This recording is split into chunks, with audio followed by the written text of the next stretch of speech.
ਵਿਨਾਸਨ ਸੰਸੇ ਔਰ ਕੇ। ਮਹਾਰਾਜ ਸਾਡੇ ਹਿਰਦੇ ਵਿੱਚ ਇੱਕ ਸ਼ੰਕਾ ਹੈ, ਆਪ ਕਿਰਪਾ ਕਰਕੇ ਮਹਾਰਾਜ ਸਾਡੇ ਸ਼ੰਕਿਆਂ ਨੂੰ ਦੂਰ ਕਰੋ। ਸ਼ੰਕਿਆਂ ਨੂੰ ਮਹਾਰਾਜ ਆਪ ਕਿਰਪਾ ਕਰਕੇ ਨਿਵਰਤ ਕਰੋ। ਪਾਠ ਕਰੇ ਹਮ ਨਿਤ ਗੁਰਬਾਣੀ। ਸਤਿਗੁਰਾਂ ਨੇ ਪੁੱਛਿਆ ਵੀ ਦੱਸੋ ਤੁਹਾਡਾ ਕੀ ਸ਼ੰਕਾ ਹੈ। ਉਹ ਕਹਿਣ ਲੱਗੇ ਮਹਾਰਾਜ ਅਸੀਂ ਬੜੇ ਪ੍ਰੇਮ ਦੇ ਨਾਲ ਜੋ ਵੱਡੇ ਸਤਿਗੁਰਾਂ ਦੀ ਗੁਰਬਾਣੀ ਹੈ, ਜੋ ਸਤਿਗੁਰਾਂ ਨੇ ਉਚਾਰਨ ਕੀਤੀ ਹੋਈ ਹੈ, ਅਸੀਂ ਉਸ ਗੁਰਬਾਣੀ ਦਾ ਪਾਠ ਕਰਦੇ ਹਾਂ, ਨਿੱਤੀ ਪਾਠ ਕਰਦੇ ਹਾਂ, ਨੇਮ ਦੇ ਨਾਲ, ਪ੍ਰੇਮ ਦੇ ਨਾਲ। ਅਰਥ ਪਰਮਾਰਥ ਰੀਤ ਨਾ ਜਾਣੀ। ਤੇ ਪਰ ਜੋ ਗੁਰਬਾਣੀ ਦੇ ਅਰਥ ਨੇ ਪਰਮਾਰਥ ਨੂੰ ਦਰਸਾਉਣ ਵਾਲੇ, ਉਹਨਾਂ ਬਾਰੇ ਨਹੀਂ ਅਸੀਂ ਜਾਣਦੇ। ਮਹਾਰਾਜ ਅਸੀਂ ਅਰਥਾਂ ਬਾਰੇ ਨਹੀਂ ਸੋਝੀ ਸਾਨੂੰ ਕਿ ਗੁਰਬਾਣੀ ਕੀ ਦੱਸ ਰਹੀ ਹੈ, ਕੀ ਪਰਮਾਰਥ ਦਾ ਰਸਤਾ ਹੈ, ਕਿਸ ਤਰ੍ਹਾਂ ਚੱਲਣਾ ਚਾਹੀਦਾ ਹੈ, ਇਹਨਾਂ ਬਾਰੇ ਸਾਨੂੰ ਕੋਈ ਸੋਝੀ ਨਹੀਂ, ਸਾਨੂੰ ਕੋਈ ਪਤਾ ਨਹੀਂ। ਜੋ ਮਾਰਗ ਗੁਰ ਸ਼ਬਦ ਬਤਾਇਬ। ਤੇ ਜੋ ਗੁਰੂ ਕੇ ਸ਼ਬਦ, ਜਿਹੜੇ ਗੁਰੂ ਕੀ ਬਾਣੀ ਮਾਰਗ ਦੱਸ ਰਹੀ ਹੈ, ਜੋ ਉਪਦੇਸ਼ ਦੱਸ ਰਹੀ ਹੈ, ਉਹਦੇ ਬਾਰੇ ਸਾਨੂੰ ਕੋਈ ਸੋਝੀ ਨਹੀਂ। ਅਸੀਂ ਤੇ ਗੁਰਬਾਣੀ ਮਾਰੇ ਪ੍ਰੇਮ ਨਾਲ ਪੜ੍ਹਦੇ ਹੀ ਹਾਂ, ਅਰਥਾਂ ਬਾਰੇ ਸਾਨੂੰ ਕਿਸੇ ਪ੍ਰਕਾਰ ਕੋਈ ਸੋਝੀ ਨਹੀਂ, ਕੋਈ ਪਤਾ ਨਹੀਂ। ਸੋ ਹਮ ਤੇ ਨਹ ਜਾਏ ਕਮਾਏ। ਮਹਾਰਾਜ ਜਦੋਂ ਸਾਨੂੰ ਅਰਥਾਂ ਦਾ ਪਤਾ ਹੀ ਨਹੀਂ ਤੇ ਫਿਰ ਕਮਾਵਾਂਗੇ ਅਸੀਂ ਕੀ। ਉਹ ਸਾਥੋਂ ਉਪਦੇਸ਼ ਨਹੀਂ ਮਾਰੇ ਕਮਾਇਆ ਜਾਂਦਾ ਕਿ ਗੁਰਬਾਣੀ ਕੀ ਦੱਸ ਰਹੀ ਹੈ, ਕੀ ਅਰਥ ਦਰਸਾ ਰਹੀ ਹੈ। ਪਾਠ ਕਰਨ ਕੋ ਨੇਮ ਨਿਭਾਹੈ। ਤੇ ਪਰ ਮਹਾਰਾਜ ਅਸੀਂ ਪਾਠ ਕਰਦੇ ਹਾਂ ਪ੍ਰੇਮ ਦੇ ਨਾਲ, ਨੇਮ ਦੇ ਨਾਲ ਪਾਠ ਕਰਦੇ ਹਾਂ। ਇਹ ਨਹੀਂ ਕਿ ਅੱਜ ਪਾਠ ਕੀਤਾ ਤੇ ਕੱਲ ਨੂੰ ਨਹੀਂ, ਫੇਰ ਮਹੀਨੇ ਨੂੰ ਕਰ ਲਾਂਗੇ, ਨਹੀਂ। ਅਸੀਂ ਮਹਾਰਾਜ ਅਸੀਂ ਨੇਮ ਦੇ ਨਾਲ ਰੋਜ਼ ਹੀ ਅੰਮ੍ਰਿਤ ਵੇਲੇ ਉੱਠ ਕਰਕੇ ਗੁਰਬਾਣੀ ਗਾਉਂਦੇ ਹਾਂ, ਗੁਰਬਾਣੀ ਦਾ ਪਾਠ ਕਰਦੇ ਹਾਂ। ਪੜੈ ਸਦਾ ਬਾਣੀ ਅਵਗਾਹੈ। ਤੇ ਸਦਾ ਹੀ ਅਸੀਂ ਮਹਾਰਾਜ ਗੁਰਬਾਣੀ ਪੜ੍ਹਦੇ ਹਾਂ, ਗੁਰਬਾਣੀ ਨੂੰ ਗਾਉਂਦੇ ਹਾਂ ਪ੍ਰੇਮ ਦੇ ਨਾਲ। ਕਿਆ ਹੋਵੇ ਗਤ ਅੰਤ ਹਮਾਰੀ। ਤੇ ਅੰਤ ਦੇ ਮੌਕੇ ਤੇ ਮਹਾਰਾਜ ਸਾਡੀ ਕੀ ਹਾਲਤ ਹੋਵੇਗੀ, ਅੰਤ ਦੇ ਮੌਕੇ ਤੇ ਸਾਡਾ ਕੀ ਹਾਲ ਹੋਵੇਗਾ, ਇਸ ਬਾਰੇ ਸਾਨੂੰ ਕੋਈ ਸੋਝੀ ਨਹੀਂ, ਸਾਨੂੰ ਕੋਈ ਪਤਾ ਨਹੀਂ। ਇਹ ਸੰਦੇਹ ਨਿਤ ਹਿਰਦੈ ਮਜ਼ਾਰੀ। ਇਹ ਸਾਡੇ ਮਨ ਦੇ ਵਿੱਚ ਸਦਾ ਹੀ ਸ਼ੱਕ ਬਣਿਆ ਰਹਿੰਦਾ ਹੈ ਕਿ ਸਾਨੂੰ ਗੁਰਬਾਣੀ ਦੀ ਕੋਈ ਸਮਝ ਨਹੀਂ, ਅਸੀਂ ਗੁਰਬਾਣੀ ਦੇ ਅਰਥਾਂ ਨੂੰ ਨਹੀਂ ਜਾਣਦੇ, ਸਾਨੂੰ ਪਰਮਾਰਥ ਦੇ ਰਸਤੇ ਬਾਰੇ ਕੋਈ ਪਤਾ ਨਹੀਂ। ਇਹ ਸਾਡਾ ਮਨ ਦੇ ਸ਼ੰਕਾ ਬਣਿਆ ਰਹਿੰਦਾ ਕਿ ਸਾਡੀ ਅੰਤ ਦੇ ਸਮੇਂ ਤੇ ਕੀ ਹਾਲਤ ਹੋਵੇਗੀ। ਆਸ ਉੱਤਰ ਬੂਝੈ ਅਤ ਵਾਡੇ। ਮਹਾਰਾਜ ਇਸ ਕਰਕੇ ਆਪ ਜੀ ਤੋਂ ਉੱਤਰ ਪੁੱਛਿਆ ਸੀ। ਮਹਾਰਾਜ ਸਾਡਾ ਬੜਾ ਸ਼ੰਕਾ ਵਧਿਆ ਹੋਇਆ ਸੀ, ਇਸ ਕਰਕੇ ਮਹਾਰਾਜ ਆਪ ਜੀ ਦੇ ਕੋਲ ਬੇਨਤੀ ਕੀਤੀ ਹੈ। ਆਪ ਜੀ ਦੇ ਕੋਲ ਇਸ ਕਰਕੇ ਮਹਾਰਾਜ ਬਚਨ ਕੀਤੇ ਨੇ। ਕਹਿ ਸਭ ਹਾਥ ਜੋਰ ਪੇ ਠਾਡੇ। ਇਸ ਤਰ੍ਹਾਂ ਕਹਿ ਕਰਕੇ ਤੇ ਸਾਰੇ ਜੋ ਸਿੱਖ ਸਨ ਸਤਿਗੁਰਾਂ ਦੇ ਸਾਹਮਣੇ ਹੱਥ ਜੋੜ ਕਰਕੇ ਖਲੋ ਗਏ ਕਿ ਸਤਿਗੁਰੂ ਜੀ ਉਪਦੇਸ਼ ਦੇਣਗੇ। ਇਹ ਬਚਨ ਕਰਕੇ ਸਾਰੇ ਸਤਿਗੁਰਾਂ ਦੇ ਉੱਤਰ ਦੀ ਉਡੀਕ ਕਰਨ ਲੱਗੇ। ਸ੍ਰੀ ਹਰਿ ਰਾਏ ਕਛੂ ਨਹਿ ਕਹਿਓ। ਪਰ ਸਤਿਗੁਰੂ ਸ੍ਰੀ ਗੁਰੂ ਹਰਿ ਸਾਹਿਬ ਜੀ ਮਹਾਰਾਜ ਨੇ ਕੋਈ ਉੱਤਰ ਦਿੱਤਾ ਹੀ ਨਾ, ਕੋਈ ਬਚਨ ਅੱਗੋਂ ਦੱਸਿਆ ਹੀ ਨਾ। ਸਤਿਗੁਰੂ ਜੀ ਕੁਝ ਅੱਗੋਂ ਬਚਨ ਬੋਲੇ ਹੀ ਨਾ। ਸਭ ਕੇ ਮਨ ਮੈਂ ਸੰਸੈ ਰਹਿਓ। ਤੇ ਜਿਹੜਾ ਮਨ ਦੇ ਵਿੱਚ ਸ਼ੰਕਾ ਸੀ ਉਸੇ ਪ੍ਰਕਾਰ ਹੀ ਉਹ ਸ਼ੰਕਾ ਬਰਕਰਾਰ ਰਿਹਾ। ਹੋਰ ਸ਼ੰਕਾ ਵੱਧ ਗਿਆ ਕਿ ਸਤਿਗੁਰਾਂ ਨੇ ਕੋਈ ਉੱਤਰ ਦਿੱਤਾ ਕਿਉਂ ਨਹੀਂ, ਸਤਿਗੁਰਾਂ ਨੇ ਸਾਨੂੰ ਕੋਈ ਉਪਦੇਸ਼ ਦੱਸਿਆ ਕਿਉਂ ਨਹੀਂ। ਸ਼ੰਕਾ ਜਿਹੜਾ ਸੀ ਉਸੇ ਪ੍ਰਕਾਰ ਹੀ ਰਿਹਾ, ਸਗੋਂ ਹੋਰ ਵੱਧ ਗਿਆ ਸ਼ੰਕਾ। ਦੇਹ ਸ਼ਨ ਹੋਏ ਤੁਰੰਗ ਅਸਵਾਰ। ਤੇ ਉਸ ਮੌਕੇ ਤੇ ਸਤਿਗੁਰਾਂ ਨੇ ਗੱਲ ਦਾ ਜੋ ਰੁਖ ਹੀ ਬਦਲ ਦਿੱਤਾ। ਸਤਿਗੁਰਾਂ ਦੇ ਲਾਗੇ ਖਲੋਤਾ ਸੀ ਇੱਕ ਸਿੱਖ। ਸਤਿਗੁਰੂ ਜੀ ਸਿੱਖ ਨੂੰ ਕਹਿਣ ਲੱਗੇ ਜਾਓ ਸਾਡਾ ਘੋੜਾ ਲੈ ਕਰਕੇ ਆਓ। ਸਿੱਖ ਘੋੜਾ ਲੈ ਕਰਕੇ ਆਇਆ। ਸਤਿਗੁਰੂ ਜੀ ਘੋੜੇ ਉੱਤੇ ਸਵਾਰ ਹੋ ਗਏ। ਉਸ ਵੇਲੇ ਗਮਨੇ ਬਾਹਰ ਹਿਤ ਸ਼ਿਕਾਰ। ਤੇ ਸਤਿਗੁਰੂ ਜੀ ਉਸ ਮੌਕੇ ਤੇ ਸ਼ਿਕਾਰ ਨੂੰ ਚੱਲ ਪਏ। ਜਿਹੜੇ ਸਿੱਖ ਸੀ ਉਹ ਵੀ ਸਤਿਗੁਰਾਂ ਦੇ ਨਾਲ ਹੀ ਚੱਲ ਪਏ ਕਿ ਜੋ ਸਤਿਗੁਰੂ ਜੀ ਕੌਤਕ ਕਰਨਗੇ, ਸਤਿਗੁਰਾਂ ਦੇ ਕੌਤਕ ਵੇਖਾਂਗੇ। ਚਲੋ ਅੱਜ ਨਹੀਂ ਉੱਤਰ ਦਿੱਤਾ ਸਤਿਗੁਰੂ ਜੀ, ਕੱਲ ਨੂੰ ਦੇ ਦੇਣਗੇ, ਨਹੀਂ ਤੇ 2-4 ਦਿਨ ਉਡੀਕ ਕਰਕੇ ਫੇਰ ਸਤਿਗੁਰਾਂ ਨੂੰ ਪੁੱਛ ਲਵਾਂਗੇ। ਉਹ ਸਿੱਖ ਵੀ ਸਤਿਗੁਰਾਂ ਦੇ ਨਾਲ ਹੀ ਜਦੋਂ ਸਤਿਗੁਰੂ ਜੀ ਸ਼ਿਕਾਰ ਖੇਡਣ ਨੂੰ ਚੱਲੇ ਨਾਲ ਚੱਲ ਪਏ। ਵਰਖਾ ਹੋਏ ਹਟੀ ਤਿਸ ਕਾਲਾ। ਉਸ ਮੌਕੇ ਤੇ ਮੀਂਹ ਪੈ ਕਰਕੇ ਹਟਿਆ ਸੀ। ਵਰਖਾ ਹੋ ਕਰਕੇ ਹਟੀ ਸੀ। ਵਰਖਾ ਹੋ ਕਰਕੇ ਜਦੋਂ ਫੇਰ ਦੁਬਾਰਾ ਅਸਮਾਨ ਵਰਖਾ ਪੈਣ ਤੋਂ ਪਿੱਛੋਂ ਅਸਮਾਨ ਸਾਫ਼ ਹੋਇਆ ਸੂਰਜ ਨਿਕਸਿਓ ਦਿਉਤ ਬਸਾਲਾ। ਤੇ ਉਸ ਮੌਕੇ ਤੇ ਸੂਰਜ ਜਿਹੜਾ ਸੀ ਫੇਰ ਆਕਾਸ਼ ਦੇ ਵਿੱਚ ਪ੍ਰਕਾਸ਼ ਹੋਇਆ। ਜਦੋਂ ਬੱਦਲ ਪਾਸੇ ਹੋ ਗਏ ਤੇ ਬੜੀ ਭਾਰੀ ਧੁੱਪ ਜਿਹੜੀ ਸੀ ਉਸ ਮੌਕੇ ਤੇ ਚਮਕਣ ਲੱਗੀ। ਮਗ ਮਹੋ ਹੰਡੀ ਪ੍ਰਾਤਨ ਹੇਰੀ। ਰਸਤੇ ਵਿੱਚ ਸਤਿਗੁਰੂ ਜੀ ਜਾ ਰਹੇ ਸਨ ਕੀਰਤਪੁਰ ਸਾਹਿਬ ਤੋਂ ਸ਼ਿਕਾਰ ਖੇਡਣ ਦੇ ਵਾਸਤੇ। ਰਸਤੇ ਵਿੱਚ ਇੱਕ ਥੇ ਆਇਆ। ਉਹ ਥੇ ਤੇ ਕਿਤੇ ਪਹਿਲਾ ਪਿੰਡ ਸੀ। ਪਿੰਡ ਜਿਹੜਾ ਸੀ ਉੱਜੜ ਗਿਆ, ਥੇ ਹੋ ਗਿਆ। ਉਸ ਥੇ ਦੇ ਉੱਤੇ ਇੱਕ ਹੁੰਡੀ ਕਹੀ ਹਾਂਡੀ ਪਈ ਸੀ। ਹਾਂਡੀ ਕੀ ਇੱਕ ਘੜਾ ਸੀ ਪ੍ਰਾਤਨ ਪਿਆ ਹੋਇਆ ਉੱਥੇ ਥੇ ਦੇ ਉੱਤੋਂ। ਉਹ ਪ੍ਰਗਟ ਹੋਇਆ, ਉਹ ਦਿਸਿਆ ਉਸਦੇ ਜੋ ਘੜੇ ਦੇ ਠੀਕਰੀਆਂ ਸਨ। ਤਾਹਾਂ ਠੀਕਰੀ ਚਮਕ ਕਨੇਰੀ। ਤੇ ਘੜਾ ਟੁੱਟਾ ਹੋਇਆ ਸੀ, ਉਸਦੀ ਠੀਕਰੀ ਜਿਹੜੀ ਸੀ ਚਮਕ ਰਹੀ ਸੀ। ਉਸ ਦਾ ਇੱਕ ਟੁਕੜਾ ਜਿਹੜਾ ਸੀ ਉਹ ਸੂਰਜ ਦੀ ਧੁੱਪ ਪੈਣ ਦੇ ਨਾਲ ਬੜਾ ਭਾਰੀ ਚਮਕ ਰਿਹਾ ਸੀ, ਲਿਸ਼ਕ ਰਿਹਾ ਸੀ ਉਹ ਬੜਾ ਭਾਰੀ। ਕ੍ਰਿਤ ਬਾਸਨ ਕੀ ਫੂਟੀ ਪਰੀ। ਤੇ ਉਹ ਉੱਥੇ ਕਿਤੇ ਪੁਰਾਣੇ ਸਮੇਂ ਵਿੱਚ ਪਿੰਡ ਹੋਵੇਗਾ, ਪਿੰਡ ਥੇ ਹੋ ਗਿਆ। ਬਹੁਤ ਪੁਰਾਣੇ ਸਮੇਂ ਦੀ ਗੱਲ ਹੈ। ਤੇ ਉਸ ਦੇ ਵਿੱਚ ਕਿਸੇ ਮਾਈ ਨੇ ਜਾਂ ਕਿਸੇ ਵੀਰ ਨੇ ਘੜੇ ਦੇ ਵਿੱਚ ਘਿਓ ਪਾ ਕਰਕੇ ਧਰਤੀ ਵਿੱਚ ਨੱਪਿਆ, ਕਿਉਂਕਿ ਪਿਛੇ ਇਹੋ ਹੀ ਢੰਗ ਸਨ। ਘਿਓ ਨੂੰ ਘੜੇ ਦੇ ਵਿੱਚ ਪਾ ਕਰਕੇ ਤੇ ਜ਼ਮੀਨ ਦੇ ਵਿੱਚ ਦੱਬ ਦਿੰਦੇ ਸਨ। ਉਹ ਪਿੰਡ ਉੱਜੜ ਗਿਆ। ਘੜਾ ਨਾ ਕਿਸੇ ਨੇ ਵੇਖਿਆ, ਨਾ ਕਿਸੇ ਨੇ ਪੁੱਟਿਆ। ਮੀਂਹ ਪੈਣ ਦੇ ਨਾਲ ਜਦੋਂ ਮਿੱਟੀ ਖੁਰੀ, ਘੜਾ ਟੁੱਟਾ ਤੇ ਠੀਕਰੀ ਉੱਥੇ ਪਈ ਸੀ। ਉਹ ਘੜਾ ਜਿਹੜਾ ਸੀ ਘਿਓ ਵਾਲਾ ਜਦੋਂ ਟੁੱਟ ਗਿਆ, ਠੀਕਰੀ ਜਦੋਂ ਦਿਸੀ ਸਤਿਗੁਰਾਂ ਨੂੰ। ਥਿਤ ਹੋਏ ਗੁਰੂ ਮੰਗਾਵਨ ਕਰੀ। ਉੱਥੇ ਸਤਿਗੁਰੂ ਜੀ ਕੁਝ ਕੁ ਦੂਰੀ ਤੇ ਘੋੜਾ ਸਤਿਗੁਰੂ ਜੀ ਖਲਿਆਰ ਕਰਕੇ ਤੇ ਖਲੋ ਗਏ। ਤੇ ਸਤਿਗੁਰੂ ਜੀ ਸਿੱਖ ਨੂੰ ਕਹਿਣ ਲੱਗੇ, ਉਹ ਸਾਹਮਣੇ ਜੋ ਚੀਜ਼ ਚਮਕ ਰਹੀ ਹੈ ਨਾ, ਜੋ ਠੀਕਰੀ ਚਮਕ ਰਹੀ ਹੈ ਸੂਰਜ ਦੀ ਧੁੱਪ ਪੈਣ ਦੇ ਨਾਲ ਜੋ ਲਿਸ਼ਕ ਰਹੀ, ਉਹਨੂੰ ਸਾਡੇ ਕੋਲ ਤੂੰ ਲੈ ਆਉਣਾ ਕਰ। ਨਿਜ ਕਰ ਮਹਿ ਧਰ ਬਾਕ ਬਖਾਨਾ। ਜੋ ਸਿੱਖ ਸੀ ਉਹ ਦੌੜ ਕਰਕੇ ਗਿਆ। ਉਹ ਠੀਕਰੀ ਚੁੱਕ ਕਰਕੇ ਲਿਆਂਦੀ ਤੇ ਲਿਆ ਕਰਕੇ ਤੇ ਸਤਿਗੁਰਾਂ ਨੇ ਹੱਥ ਵਿੱਚ ਫੜਦੀ ਠੀਕਰੀ। ਉਹ ਫੜ ਕਰਕੇ ਤੇ ਸਤਿਗੁਰੂ ਜੀ ਇਸ ਤਰ੍ਹਾਂ ਸੰਗਤ ਨੂੰ ਬਚਨ ਕਹਿਣ ਲੱਗੇ। ਉਸ ਮੌਕੇ ਸਿੱਖਾਂ ਨੂੰ ਕਹਿਣ ਲੱਗੇ, ਬਾਣੀ ਪਾਠ ਪ੍ਰਸ਼ਨ ਤੁਮ ਠਾਨਾ। ਕਹਿਣ ਲੱਗੇ, ਸਿੱਖੋ ਵੇਖੋ, ਤੁਸਾਂ ਗੁਰਬਾਣੀ ਦੇ ਪਾਠ ਕਰਦੇ ਹੋ ਤੇ ਤੁਸਾਂ ਉਸ ਮੌਕੇ ਤੇ ਪ੍ਰਸ਼ਨ ਕੀਤਾ ਸੀ, ਸਾਨੂੰ ਇਹ ਬਚਨ ਪੁੱਛਿਆ ਸੀ ਕਿ ਅਸੀਂ ਪਾਠ ਕਰਦੇ ਹਾਂ, ਸਾਨੂੰ ਅਰਥਾਂ ਬਾਰੇ ਸੋਝੀ ਨਹੀਂ, ਸਾਨੂੰ ਇਹ ਨਹੀਂ ਪਤਾ ਲੱਗਦਾ ਕਿ ਸ਼ਬਦ ਕਹਿੰਦੇ ਕੀ ਨੇ, ਕੀ ਉਪਦੇਸ਼ ਦਿੰਦੇ ਨੇ। ਇਹ ਤੁਸਾਂ ਸਾਡੇ ਕੋਲ ਪ੍ਰਸ਼ਨ ਰੱਖਿਆ ਸੀ। ਤਿਸ ਕੋ ਉੱਤਰ ਲੀਜੇ ਸਾਰੇ।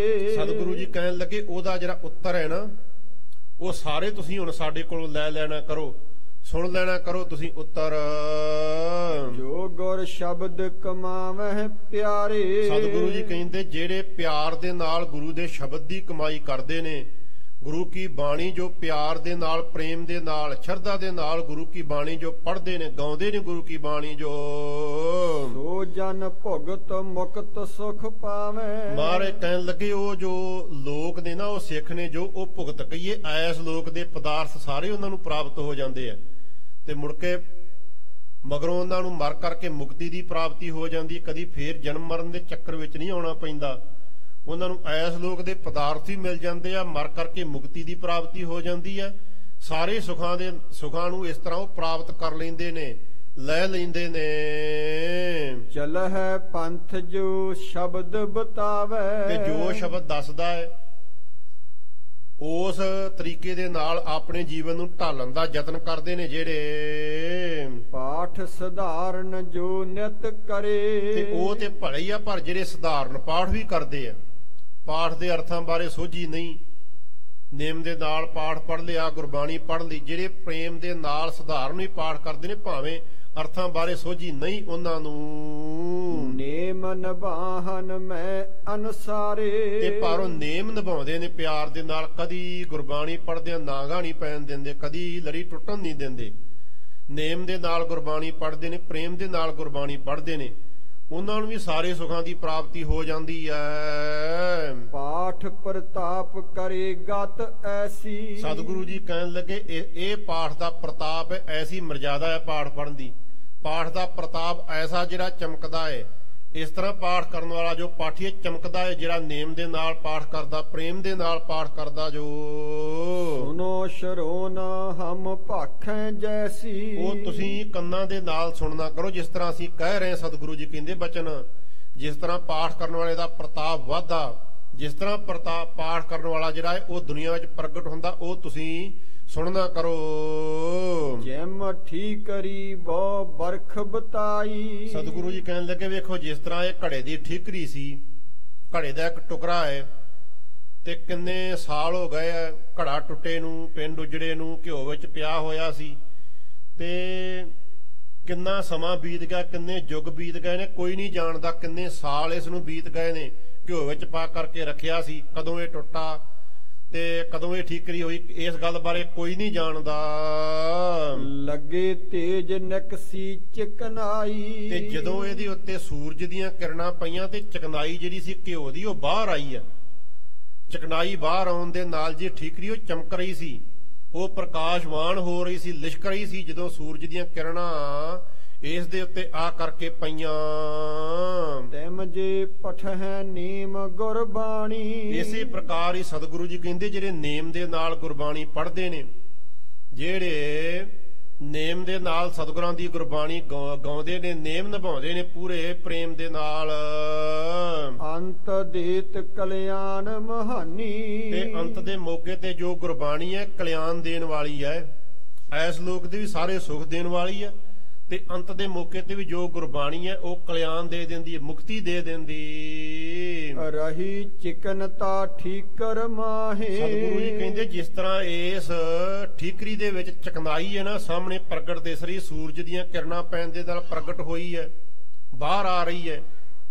ਜਿਸ ਤਰ੍ਹਾਂ ਗਰਮੀ ਲੱਗਣ ਦੇ ਨਾਲ ਚਕਨਾਈ ਬਾਹਰ ਆ ਰਹੀ, ਸਾਹਮਣੇ ਦਿਸ ਰਹੀ ਹੈ ਜੋ ਠੀਕਰੀ ਵਿੱਚ, ਤਿਉ ਬਾਣੀ ਗੁਣ ਰਹਿ ਮਨ ਤਾਹੇ। ਤੇ ਜਿਹੜੇ ਗੁਰਬਾਣੀ ਪੜਨ ਵਾਲੇ ਦੇ ਗੁਣਿਆਂ ਗੁਰਬਾਣੀ ਦੇ ਉਹ ਉਸ ਦੇ ਵਿੱਚ ਰਹਿ ਜਾਂਦੇ ਆ, ਉਸ ਦੇ ਹਿਰਦੇ ਵਿੱਚ ਜਮਾ ਹੋ ਜਾਂਦੇ। ਤੇ ਜਿਸ ਮੌਕੇ ਤੇ ਉਹ ਗੁਰੂ ਰੂਪੀ ਸੂਰਜ ਦੇ ਕੋਲ ਜਾਂਦਾ, ਗੁਰੂ ਦੇ ਕੋਲ ਜਾਂਦਾ, ਗੁਰੂ ਦੀਆਂ ਕਿਰਨਾਂ ਮਿਹਰ ਦੀਆਂ ਪੈਂਦੀਆਂ ਤੇ ਉਹ ਸਿੱਖ ਦਾ ਜੋ ਹਿਰਦਾ ਹੈ ਚਮਕਦਾ, ਕਿਉਂ ਕਰਕੇ ਗੁਰਬਾਣੀ ਉਸਨੇ ਪੜ੍ਹੀ ਹੁੰਦੀ ਹੈ, ਗੁਰਬਾਣੀ ਦੇ ਗੁਣ ਉਸ ਦੇ ਕੋਲ ਹੁੰਦੇ ਆ, ਭਾਵੇਂ ਅਰਥਾਂ ਬਾਰੇ ਨਹੀਂ ਵੀ ਪਤਾ। ਇਸ ਤਰ੍ਹਾਂ ਜਦੋਂ ਉਹ ਗੁਰੂ ਦੇ ਕੋਲ ਜਾਂਦਾ ਤੇ ਉਸ ਦੀ ਪ੍ਰਤਾਪ ਵਧਦਾ, ਉਸ ਦੀ ਵਡਿਆਈ ਵਧਦੀ। ਜਿਸ ਤਰ੍ਹਾਂ ਠੀਕਰੀ ਜਿਹੜੀ ਸੂਰਜ ਦੀਆਂ ਕਿਰਨਾਂ ਪੈਣ ਦੇ ਨਾਲ ਚਮਕ ਰਹੀ ਸੀ, ਉਹ ਸਿੱਖ ਜਿਹੜਾ ਹੌਲੀ ਹੌਲੀ ਇਸ ਤਰ੍ਹਾਂ ਸੰਸਾਰ ਦੇ ਵਿੱਚ ਚਮਕਦਾ, ਲੋਕ ਉਸ ਦੀ ਵਡਿਆਈ ਕਰਦੇ ਤੇ ਪ੍ਰਲੋਕ ਦੇ ਵੀ ਸੁੱਖ ਉਸ ਨੂੰ ਪ੍ਰਾਪਤ ਹੋ ਜਾਂਦੇ। ਅੰਤ ਕਾਲ ਫਲ ਕਰਹਿ ਪ੍ਰਕਾਸ਼ੇ। ਅੰਤ ਦੇ ਮੌਕੇ ਤੇ ਗੁਰਬਾਣੀ ਪੜਨ ਵਾਲੇ ਨੂੰ ਜੋ ਗੁਰਬਾਣੀ ਆ ਫਲ ਦੇ ਦਿੰਦੀ ਆ, ਉਹ ਪ੍ਰਕਾਸ਼ਵਾਨ ਹੋ ਜਾਂਦਾ। ਕਿਸੇ ਪ੍ਰਕਾਰ ਉਹਨੂੰ ਜਮਾਂ ਦੇ ਵਸ ਨਹੀਂ ਪੈਣਾ ਪੈਂਦਾ, ਕਿਸੇ ਪ੍ਰਕਾਰ ਉਹਨੂੰ ਕੋਈ ਦੁੱਖ ਨਹੀਂ ਸਹਿਣਾ ਪੈਂਦਾ। ਜਥਾ ਕੁਸਮ ਤਿਲ ਪਾਏ ਸੁਬਾਸੇ। ਜਿਸ ਤਰ੍ਹਾਂ ਕਹਿੰਦੇ ਫੁੱਲਾਂ ਦਾ ਜੋ ਅਰਕ ਹੈ ਨਾ, ਫੁੱਲਾਂ ਦੀ ਖੁਸ਼ਬੂ ਤਿਲਾਂ ਦੇ ਉੱਤੇ ਪਾਈ ਜਾਂਦੀ ਹੈ, ਤੇ ਗੁਲਾਬ ਤੇ ਚਮੇਲੀ ਦੇ ਆਦ ਫੁੱਲ ਲੈ ਕਰਕੇ ਤੇ ਤਿਲਾਂ ਦੇ ਉੱਤੇ ਪਾਇਆ ਜਾਂਦਾ। ਕੁਝ ਦਿਨਾਂ ਪਿੱਛੋਂ ਜਿਹੜੇ ਤਿਲ ਨੇ ਉਹ ਖੁਸ਼ਬੂਦਾਰ ਹੋ ਜਾਂਦੇ ਆ, ਤੇ ਉਹਨਾਂ ਤਿਲਾਂ ਦੇ ਵਿੱਚੋਂ ਜਿਹੜਾ ਤੇਲ ਨਿਕਲਦਾ ਫਿਰ ਉਹ ਖੁਸ਼ਬੂਦਾਰ ਹੁੰਦਾ, ਉਹਦੇ ਫਿਰ ਅੱਗੇ ਫਲੇਲ ਬਣਦਾ ਹੈ। ਸਤਿਗੁਰੂ ਜੀ ਕਹਿੰਦੇ ਜਿਸ ਤਰ੍ਹਾਂ ਫੁੱਲਾਂ ਦੀ ਖੁਸ਼ਬੂ ਪੈਣ ਦੇ ਨਾਲ ਜਿਹੜੇ ਤਿਲ ਨੇ ਉਹ ਵਾਸ਼ਨਾ ਵਾਲੇ ਹੋ ਜਾਂਦੇ ਨੇ, ਉਹ ਸੁਗੰਧੀ ਵਾਲੇ ਹੋ ਜਾਂਦੇ ਨੇ। ਪਾਠਕ ਕੀ ਸਹਾਇਤਾ ਕਰਹੀ। ਤੇ ਇਸੇ ਪ੍ਰਕਾਰ ਹੀ ਜੋ ਗੁਰਬਾਣੀ ਹੈ ਉਹ ਪੜਨ ਵਾਲੇ ਦੀ ਸਹਾਇਤਾ ਕਰਦੀ ਹੈ। ਪੜਨ ਵਾਲੇ ਨੂੰ ਕਿਸੇ ਪ੍ਰਕਾਰ ਕੋਈ ਦੁੱਖ ਨਹੀਂ ਗੁਰੂ ਕੀ ਬਾਣੀ ਆਉਣ ਦਿੰਦੀ, ਸਤਿਗੁਰੂ ਜੀ ਆਪ ਕਿਰਪਾ ਕਰਦੇ ਨੇ। ਪਰ ਜੇ ਕੋਈ ਗੁਰਬਾਣੀ ਪ੍ਰੇਮ ਦੇ ਨਾਲ ਪੜ੍ਹੇ, ਜੇ ਕੋਈ ਨੇਮ ਦੇ ਨਾਲ ਗੁਰਬਾਣੀ ਨੂੰ ਗਾਵੇ, ਅੰਤ ਕਾਲ ਪੀੜਾ ਪਰ ਹਰਹੀ। ਅੰਤ ਦੇ ਮੌਕੇ ਤੇ ਜਿਹੜੀ ਪੀੜਾ ਨਾ, ਜਿਹੜੇ ਜਾਮਾਨ ਕਰਕੇ ਦੁੱਖ ਦਿੰਦੇ ਨੇ, ਨਰਕਾਂ ਦੇ ਵਿੱਚ ਪੈਣਾ ਪੈਂਦਾ ਹੈ, ਦੁੱਖ ਸਹਿਣਾ ਪੈਂਦਾ ਹੈ। ਜੋ ਗੁਰਬਾਣੀ ਹੈ ਜਮਾਂ ਦਾ ਡਰ ਦੂਰ ਕਰ ਦਿੰਦੀ, ਜਮਾਂ ਦੇ ਵਸ ਨਹੀਂ ਪੈਣ ਦਿੰਦੀ, ਤੇ ਅੰਤ ਦੇ ਮੌਕੇ ਤੇ ਸਾਰੇ ਸੁੱਖ ਪ੍ਰਾਪਤ ਹੋ ਜਾਂਦੇ, ਮੁਕਤੀ ਦੀ ਪ੍ਰਾਪਤੀ ਹੋ ਜਾਂਦੀ ਗੁਰਬਾਣੀ ਪੜਨ ਵਾਲੇ ਨੂੰ। ਗੁਰਮੁਖ ਤੇ ਸਿੱਖਿਆਨ ਸੁਨ ਕਰਕੇ। ਇਸ ਤਰ੍ਹਾਂ ਸ੍ਰੀ ਗੁਰੂ ਹਰਿਰਾਏ ਸਾਹਿਬ ਜੀ ਮਹਾਰਾਜ ਦੇ ਮੁਖ ਤੋਂ ਜਦੋਂ ਸਿੱਖਾਂ ਨੇ ਇਸ ਤਰ੍ਹਾਂ ਬਚਨ ਸੁਣੇ ਕਿ ਗੁਰਬਾਣੀ ਪੜਨ ਦਾ ਬੜਾ ਭਾਰੀ ਫਲ ਹੈ, ਅਰਥਾਂ ਦੀ ਸਮਝ ਪਵੇ ਜਾਂ ਨਾ ਪਵੇ, ਗੁਰਬਾਣੀ ਨੇਮ ਦੇ ਨਾਲ ਸਿੱਖ ਪੜੇ ਤੇ ਉਹਨੂੰ ਬੜਾ ਭਾਰੀ ਫਲ ਪ੍ਰਾਪਤ ਹੋਏਗਾ, ਗੁਰਬਾਣੀ ਚਮਕੇਗੀ। ਇੱਕ ਨਾ ਇੱਕ ਦਿਨ ਉਹ ਸਿੱਖ ਜਿਹੜਾ ਹੈ ਉਹ ਪ੍ਰਕਾਸ਼ਵਾਨ ਹੋਵੇਗਾ, ਸਾਰੇ ਐਸ ਲੋਕ ਦੇ ਸੁੱਖ ਤੇ ਪ੍ਰਲੋਕ ਦੇ ਸੁੱਖ ਉਸ ਨੂੰ ਪ੍ਰਾਪਤ ਹੋਣਗੇ। ਜਦੋਂ ਇਸ ਤਰ੍ਹਾਂ ਸ੍ਰੀ ਗੁਰੂ ਹਰਿਰਾਏ ਸਾਹਿਬ ਜੀ ਦੇ ਕੋਲੋਂ ਸਿੱਖਾਂ ਨੇ ਸੁਣਿਆ, ਦਈ ਪ੍ਰਦਸ਼ਨ ਚੌ ਦਿਸ ਫਿਰ ਤੇ ਕੈ, 4 ਚਫੇਰੇ ਸਤਿਗੁਰਾਂ ਦੇ ਪ੍ਰਦਖਣਾ ਕੀਤੀਆਂ ਪ੍ਰੇਮ ਦੇ ਨਾਲ, ਬੜਾ ਭਾਰੀ ਸਤਿਗੁਰਾਂ ਨੂੰ ਨਮਸਕਾਰ ਕੀਤੀ ਪ੍ਰੇਮ ਦੇ ਨਾਲ। ਉਸ ਮੌਕੇ ਤੇ ਸਿੱਖਾਂ ਨੇ ਸਭ ਕੈ ਹਿਰਦੈ ਵਧੀ ਸੋ ਪ੍ਰਤੀਤ, ਸਾਰਿਆਂ ਦੇ ਹਿਰਦੇ ਵਿੱਚ ਬੜੀ ਪ੍ਰੀਤੀ ਵਧੀ, ਬੜਾ ਪ੍ਰੇਮ ਵਧਿਆ ਉਸ ਮੌਕੇ ਤੇ, ਜਦੋਂ ਸਤਿਗੁਰਾਂ ਨੇ ਦੱਸਿਆ ਕਿ ਗੁਰਬਾਣੀ ਦਾ ਭਈ ਬੜਾ ਵੱਡਾ ਪ੍ਰਤਾਪ ਹੈ, ਜਿਹੜਾ ਫਲ ਮੰਗੀਏ ਪ੍ਰਾਪਤ ਹੋ ਜਾਂਦਾ ਹੈ, ਪਰ ਪ੍ਰੇਮ ਦੇ ਨਾਲ ਪੜ੍ਹਨੀ ਚਾਹੀਦੀ ਹੈ ਗੁਰਬਾਣੀ, ਸ਼ਰਧਾ ਨਾਲ ਪੜ੍ਹਨੀ ਚਾਹੀਦੀ ਹੈ। ਗੁਰਬਾਣੀ ਪੜ੍ਹਨ ਦੇ ਵਾਸਤੇ ਬੜਾ ਭਾਰੀ ਉਤਸ਼ਾਹ ਉਸ ਮੌਕੇ ਤੇ ਸਿੱਖਾਂ ਦੇ ਵਿੱਚ ਵਧਿਆ, ਬੜਾ ਉਤਸ਼ਾਹ ਬਣਿਆ। ਬਾਣੀ ਪੜ੍ਹਬੇ ਕੀ ਵੱਡ ਪ੍ਰੀਤ, ਬਾਣੀ ਪੜ੍ਹਨ ਦੀ ਬੜੀ ਭਾਰੀ ਪ੍ਰੀਤੀ ਵਧੀ, ਸਾਰਿਆਂ ਸਿੱਖਾਂ ਦੇ ਮਨ ਦੇ ਵਿੱਚ ਆਇਆ ਕਿ ਗੁਰੂ ਕੀ ਬਾਣੀ ਵੱਧ ਤੋਂ ਵੱਧ ਪੜ੍ਹਨੀ ਚਾਹੀਦੀ ਹੈ, ਨੇਮ ਦੇ ਨਾਲ ਪੜ੍ਹਨੀ ਚਾਹੀਦੀ, ਕਦੀ ਵੀ ਦਿਨ ਖਾਲੀ ਨਹੀਂ ਜਾਣ ਦੇਣਾ ਚਾਹੀਦਾ, ਕੋਈ ਸਾਹ ਖਾਲੀ ਨਹੀਂ ਜਾਣ ਦੇਣਾ ਚਾਹੀਦਾ। ਸਤਿਗੁਰ ਕੇ ਪਗ ਪੰਕਜ ਬੰਦੇ, ਸਾਰਿਆਂ ਨੇ ਫਿਰ ਸਤਿਗੁਰਾਂ ਦੇ ਚਰਨ ਕਮਲਾਂ ਤੇ ਬੜੇ ਪ੍ਰੇਮ ਦੇ ਨਾਲ ਨਮਸਕਾਰ ਕੀਤੀ। ਜਾਨ ਆਪਣੇ ਭਾਗ ਬੁਲੰਦੇ, ਸਾਰਿਆਂ ਨੇ ਜਾਣਿਆ ਕਿ ਸਾਡੇ ਜਿਹੜੇ ਭਾਗ ਨੇ ਬੜੇ ਵੱਡੇ ਭਾਗ ਨੇ, ਇਸ ਕਰਕੇ ਸਾਨੂੰ ਸ੍ਰੀ ਗੁਰੂ ਹਰਿਰਾਏ ਸਾਹਿਬ ਜੀ ਮਹਾਰਾਜ ਦੇ ਦਰਸ਼ਨ ਹੋ ਰਹੇ ਨੇ, ਤੇ ਸਤਿਗੁਰੂ ਜੀ ਇਸ ਕਰਕੇ ਸਾਨੂੰ ਇਸ ਤਰ੍ਹਾਂ ਦੇ ਉਪਦੇਸ਼ ਦੇ ਰਹੇ ਨੇ, ਸਾਡੇ ਭਾਗ ਬੜੇ ਚੰਗੇ ਨੇ। ਗੁਰਬਾਣੀ ਜਾਨੀ ਸੁਖ ਕਾਰਨ, ਸਾਰਿਆਂ ਸਿੱਖਾਂ ਨੇ ਜਾਣਿਆ ਕਿ ਜੋ ਗੁਰੂ ਕੀ ਬਾਣੀ ਹੈ ਇਹ ਸੁੱਖਾਂ ਦਾ ਮੁੱਢ ਹੈ, ਸਾਰੇ ਸੁੱਖ ਹੀ ਗੁਰਬਾਣੀ ਦੇ ਕੋਲੋਂ ਪ੍ਰਾਪਤ ਹੋ ਸਕਦੇ ਨੇ। ਗੁਰਬਾਣੀ ਬਹੁ ਪਤ ਤੇ ਉਧਾਰਨ, ਜਿਹੜੀ ਗੁਰਬਾਣੀ ਆ ਇਹ ਬਹੁਤਾ ਹੀ ਕੋਈ ਪਾਪੀ ਹੋਵੇ ਤੇ ਉਹਦਾ ਵੀ ਉਧਾਰ ਕਰਨ ਵਾਲੀ ਹੈ, ਜੇ ਕੋਈ ਪ੍ਰੇਮ ਦੇ ਨਾਲ ਪੜ੍ਹ ਲਵੇ। ਪਾਪੀਆਂ ਨੂੰ ਪਵਿੱਤਰ ਕਰਨ ਵਾਲੀ ਹੈ ਜੋ ਗੁਰੂ ਕੀ ਬਾਣੀ ਹੈ। ਗੁਰਬਾਣੀ ਪੜ੍ਹ ਕਰ ਗਤ ਲਹੈ, ਤੇ ਗੁਰਬਾਣੀ ਨੂੰ ਪੜ੍ਹ ਕਰਕੇ ਮੁਕਤੀ ਦੀ ਪ੍ਰਾਪਤੀ ਹੋ ਸਕਦੀ ਹੈ। ਗੁਰਬਾਣੀ ਨੂੰ ਪ੍ਰੇਮ ਦੇ ਨਾਲ ਪੜ੍ਹ ਕਰਕੇ, ਸ਼ਰਧਾ ਦੇ ਨਾਲ ਗੁਰਬਾਣੀ ਗਾ ਕਰਕੇ ਹੀ ਮੁਕਤੀ ਦੀ ਪ੍ਰਾਪਤੀ ਹੋ ਸਕਦੀ ਹੈ, ਉਸ ਤਰ੍ਹਾਂ ਕਿਸੇ ਪ੍ਰਕਾਰ ਨਹੀਂ। ਜਿਉ ਕਿਉ ਪੜਨ ਸਦਾ ਚਿਤ ਚਾਹੈ, ਤੇ ਜਿਸ ਤਰ੍ਹਾਂ ਵੀ ਕਿਸ ਤਰ੍ਹਾਂ ਹੋ ਸਕੇ ਗੁਰੂ ਕੀ ਬਾਣੀ ਜ਼ਰੂਰ ਪੜ੍ਹਨੀ ਚਾਹੀਦੀ ਹੈ। ਗੁਰਬਾਣੀ ਪੜ੍ਹਨ ਦੇ ਵੱਲੋਂ ਕਦੀ ਢਲਿਆਈ ਨਹੀਂ ਸਿੱਖ ਨੂੰ ਕਰਨੀ ਚਾਹੀਦੀ। ਸਿੱਖਾਂ ਨੇ ਇਹ ਮਨ ਦੇ ਵਿੱਚ ਗੱਲ ਸੋਚੀ, ਅਰਥ ਸਮਝ ਕੈ ਸਮਝੇ ਬਿਨਾ, ਤੇ ਅਰਥ ਸਮਝ ਆਉਣ ਜਾਂ ਨਾ ਸਮਝ ਆਉਣ, ਗੁਰੂ ਕੀ ਬਾਣੀ ਪ੍ਰੇਮ ਦੇ ਨਾਲ ਜ਼ਰੂਰ ਪੜ੍ਹਨੀ ਚਾਹੀਦੀ ਆ, ਇਹ ਸਿੱਖਾਂ ਨੇ ਜਾਣਿਆ। ਬਿਨਾ ਪ੍ਰੇਮ ਕੈ ਪ੍ਰੇਮ ਸੋ ਘਨਾ, ਕਹਿਣ ਲੱਗੇ ਜਿਹੜਾ ਬਿਨਾਂ ਵੀ ਪ੍ਰੇਮ ਤੋਂ ਗੁਰਬਾਣੀ ਪੜ੍ਹਦਾ ਨਾ ਪਹਿਲੋਂ ਤੇ ਮੁੜ ਕੇ ਗੁਰਬਾਣੀ ਕਿਰਪਾ ਕਰ ਦਿੰਦੀ ਆ, ਉਸ ਦਾ ਬਹੁਤਾ ਪ੍ਰੇਮ ਬਣ ਜਾਂਦਾ, ਹੌਲੀ ਹੌਲੀ ਪ੍ਰਗਟ ਹੁੰਦਿਆਂ ਪ੍ਰੇਮ ਪ੍ਰਗਟ ਹੋ ਜਾਂਦਾ, ਗੁਰੂ ਦੇ ਨਾਲ ਉਸ ਦੀ ਪ੍ਰੀਤੀ ਜੁੜ ਜਾਂਦੀ, ਗੰਢ ਜੁੜ ਜਾਂਦੀ। ਪਠਨ ਨੇਮ ਗੁਰਬਾਣੀ ਕਰੈ, ਜਿਹੜੇ ਸਿੱਖ ਸੀ ਉਹਨਾਂ ਨੇ ਇਹ ਪਰਨ ਕੀਤਾ ਸਤਿਗੁਰਾਂ ਦੇ ਕੋਲ ਕਿ ਅਸੀਂ ਮਹਾਰਾਜ ਸਦਾ ਹੀ ਆਪ ਜੀ ਦੀ ਗੁਰਬਾਣੀ ਪੜਾਂਗੇ, ਨੇਮ ਦੇ ਨਾਲ ਗੁਰਬਾਣੀ ਪੜਾਂਗੇ, ਅੰਮ੍ਰਿਤ ਵੇਲੇ ਉੱਠ ਕਰਕੇ। ਘਟਕਾ ਜਾਮ ਕੇ ਨਿਸ ਦਿਨ ਰਰੈ, ਤੇ ਘਟਕਾ ਇੱਕ ਪਹਿਰ ਰਾਤ ਰਹਿੰਦੀ ਮਹਾਰਾਜ ਉੱਠ ਕਰਕੇ ਅਸੀਂ ਇਸ਼ਨਾਨ ਪਾਣ ਕਰਕੇ ਤੇ ਨੇਮ ਦੇ ਨਾਲ ਆਪ ਜੀ ਦੀ ਗੁਰਬਾਣੀ ਪੜਾਂਗੇ, ਗੁਰਬਾਣੀ ਦਾ ਪਾਠ ਨੇਮ ਦੇ ਨਾਲ ਅਸੀਂ ਕਰਿਆ ਕਰਾਂਗੇ। ਚੱਲ ਆਏ ਪੁਨ ਖੇਲ ਸ਼ਿਕਾਰੇ, ਤੇ ਇਸ ਤਰ੍ਹਾਂ ਸਤਿਗੁਰੂ ਸ੍ਰੀ ਗੁਰੂ ਹਰਿਰਾਏ ਸਾਹਿਬ ਜੀ ਮਹਾਰਾਜ ਸਿੱਖਾਂ ਨੂੰ ਉਪਦੇਸ਼ ਦੇ ਕਰਕੇ ਤੇ ਫਿਰ ਸਤਿਗੁਰੂ ਜੀ ਸ਼ਿਕਾਰ ਖੇਡਣ ਦੇ ਵਾਸਤੇ ਗਏ ਜੰਗਲ ਦੇ ਵਿੱਚ, ਅੱਗੇ ਉਜਾੜ ਦੇ ਵਿੱਚ। ਦੇਖਤ ਪਾਲਤ ਮ੍ਰਿਗਨ ਹਜ਼ਾਰੇ, ਇਹ ਹਜ਼ਾਰਾਂ ਹੀ ਜਿਹੜੇ ਹਰਨ ਸੀ, ਜੰਗਲੀ ਜਾਨਵਰ ਸੀ, ਕਿਉਂ ਕਰਕੇ ਸਤਿਗੁਰੂ ਜੀ ਜਦੋਂ ਸ਼ਿਕਾਰ ਖੇਡਣ ਦੇ ਵਾਸਤੇ ਜਾਂਦੇ ਤੇ ਸਤਿਗੁਰੂ ਜੀ ਕਿਸੇ ਜੀਵ ਨੂੰ ਮਾਰਦੇ ਨਹੀਂ ਸਨ, ਉਸ ਨੂੰ ਮਗਰ ਘੋੜਾ ਦੜਾ ਕਰਕੇ ਸਿੱਖ ਜਿਹੜੇ ਸੀ ਘੇਰਾ ਪਾ ਕੇ ਪਕੜ ਲੈਂਦੇ ਤੇ ਉਹਨਾਂ ਨੂੰ ਕੀਰਤਪੁਰ ਸਾਹਿਬ ਲੈ ਆਉਂਦੇ, ਇੱਥੇ ਲਿਆ ਕਰਕੇ ਹਰੇਕ ਪ੍ਰਕਾਰ ਦੇ ਨਾਲ ਉਹਨਾਂ ਦੀ ਪ੍ਰਤਪਾਲਨਾ ਕਰਦੇ। ਇਸ ਤਰ੍ਹਾਂ ਹਜ਼ਾਰਾਂ ਹੀ ਜਿਹੜੇ ਮਿਰਗ ਸੀ ਉਹ ਸਤਿਗੁਰਾਂ ਨੇ ਰੱਖੇ ਹੋਏ ਤੇ ਉਹਨਾਂ ਦੀ ਦੇਖਭਾਲ ਕਰਦੇ, ਪਾਲਣਾ ਕਰਦੇ। ਇਹ ਉਪਦੇਸ਼ ਕਰਤ ਕਲਿਆਣੇ, ਇਸ ਤਰ੍ਹਾਂ ਸ੍ਰੀ ਗੁਰੂ ਹਰਿਰਾਏ ਸਾਹਿਬ ਜੀ ਮਹਾਰਾਜ ਸਿੱਖਾਂ ਨੂੰ ਉਪਦੇਸ਼ ਦੇ ਕਰਕੇ ਗੁਰਬਾਣੀ ਪੜ੍ਹਨ ਦਾ, ਗੁਰਬਾਣੀ ਸਰਵਣ ਕਰਨ ਦਾ, ਨਾਮ ਸਿਮਰਨ ਦਾ, ਸੇਵਾ ਦਾ ਉਪਦੇਸ਼ ਦੇ ਕਰਕੇ ਤੇ ਸਤਿਗੁਰੂ ਜੀ ਸਿੱਖਾਂ ਨੂੰ ਮੁਕਤੀ ਦੇ ਯੋਗ ਕਰ ਦਿੰਦੇ, ਮੁਕਤੀ ਦੀ ਦਾਤ ਸਤਿਗੁਰੂ ਜੀ ਦੇ ਦਿੰਦੇ। ਪਰ ਉਪਕਾਰ ਸਦਾ ਗੁਰ ਠਾਨੇ, ਤੇ ਸਦਾ ਹੀ ਸਤਿਗੁਰੂ ਜੀ ਪਰਉਪਕਾਰ ਹੀ ਠਾਣਦੇ ਰਹਿੰਦੇ, ਪਰਉਪਕਾਰ ਹੀ ਸੋਚਦੇ ਰਹਿੰਦੇ ਕਿ ਕਿਸ ਤਰੀਕੇ ਦੇ ਨਾਲ ਸਿੱਖਾਂ ਨੂੰ ਗੁਰੂ ਦੇ ਨਾਲ ਜੋੜਿਆ ਜਾਵੇ, ਕਿਸ ਤਰੀਕੇ ਨਾਲ ਇਹਨਾਂ ਦਾ ਭਲਾ ਕੀਤਾ ਜਾਵੇ। ਇਸ ਤਰੀਕੇ ਦੇ ਨਾਲ ਸਤਿਗੁਰੂ ਜੀ ਪਰਉਪਕਾਰ ਹੀ ਸਦਾ ਸੋਚਦੇ ਰਹਿੰਦੇ।